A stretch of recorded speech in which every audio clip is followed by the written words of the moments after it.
C'est important de bien s'échauffer avant une randonnée. Lorsque vous préparez à faire une séance de sport, vous vous échauffez, et bien en randonnée, c'est pareil. En vous échauffant avant de commencer une journée de randonnée, vous allez limiter le risque de blessure, vous allez limiter le risque de douleur musculaire et vous allez améliorer vos performances. Donc, on va voir ensemble dans cette vidéo une série de quelques échauffements que j'aime bien faire à titre personnel et que je vous invite à incorporer dans votre propre routine d'échauffement. L'idée, ça va être que vous ayez la discipline de reproduire tous ces échauffements avant de commencer votre propre journée de marche. Donc, on va rester dans la simplicité et on va faire des exercices qui sont pas trop complexes. Allez, on commence en douceur avec un échauffement du cou et de la nuque. C'est important de ne pas négliger cette zone. Pour s'échauffer cette partie, on va simplement faire des rotations du cou. Le plus important, c'est que vous contrôliez votre mouvement. Allez doucement, ne faites pas de mouvements brusques et il ne faut pas que vous sentiez des douleurs. Vous faites 5 rotations d'un côté, puis ensuite 5 rotations de l'autre côté. On enchaîne avec un échauffement des épaules.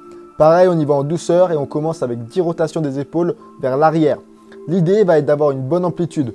Ne précipitez pas le mouvement et concentrez-vous vraiment sur la mobilité de vos épaules et de vos trapèzes. Une fois que vos 10 rotations vers l'arrière sont terminées, faites 10 rotations des épaules vers l'avant. Une fois que vous avez les épaules échauffées, on va s'échauffer les genoux et améliorer leur mobilité. Pour cela, vous levez une jambe à 90 degrés et vous faites des rotations dans le vide en contrôlant votre mouvement. Vous faites 10 rotations avec la jambe droite, puis vous enchaînez ensuite avec 10 rotations de l'autre jambe. Cet exercice vous permettra également d'améliorer votre équilibre. Une fois que c'est bon avec les genoux, on va faire le même type de rotation pour les chevilles. Vous vous remettez en équilibre sur la jambe gauche, vous montez votre jambe droite à 90 degrés, puis vous faites 10 rotations de la cheville droite. Essayez de faire le mouvement dans une bonne amplitude. Quand c'est terminé avec la cheville droite, faites la même chose avec la gauche. On poursuit avec des échauffements un petit peu plus dynamiques. On enchaîne donc avec un échauffement actif de toute la sangle abdominale. On va réveiller les abdos, les lombaires, les obliques et autres. Votre sangle abdominale va être beaucoup mobilisée tout au long de votre randonnée, donc il faut l'échauffer correctement. Pour cela, on va faire 20 mouvements de torsion. Vous partez d'un côté et vous allez venir toucher avec votre main opposée votre zone lombaire. Puis vous faites le mouvement dans le sens inverse. Vous allez enchaîner 20 répétitions.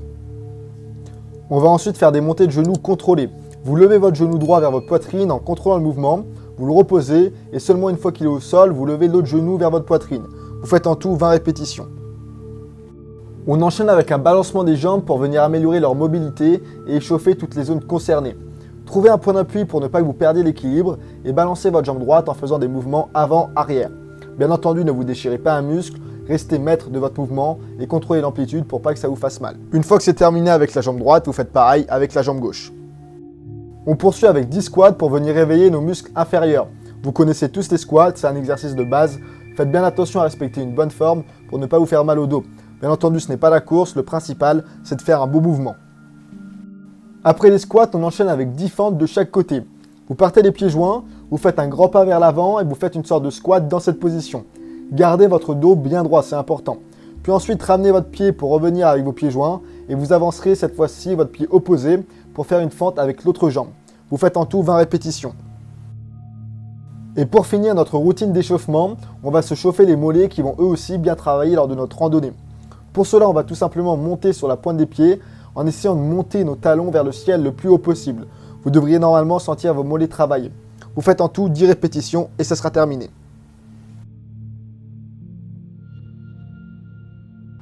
Et voilà pour ce qui était des quelques échauffements que j'aime bien faire à titre personnel et que je vous invite à incorporer dans votre propre routine. Encore une fois, le plus important, c'est que vous ayez la discipline et que vous preniez l'habitude de faire ces échauffements avant chaque grosse randonnée. Vous me remercierez plus tard, vous verrez. Avant de vous quitter, je vous mettrai un lien dans la description qui vous permettra, si vous êtes intéressé par les domaines du trekking, de la randonnée et des bivouacs, de visionner une vidéo qui est hébergée sur mon site internet dans laquelle je vous donne justement 50 astuces pour mieux préparer vos sorties, que ce soit des treks, des randonnées ou des bivouacs. Sur ce, je vous dis comme d'habitude, merci à tous, prenez soin de vous et à très bientôt.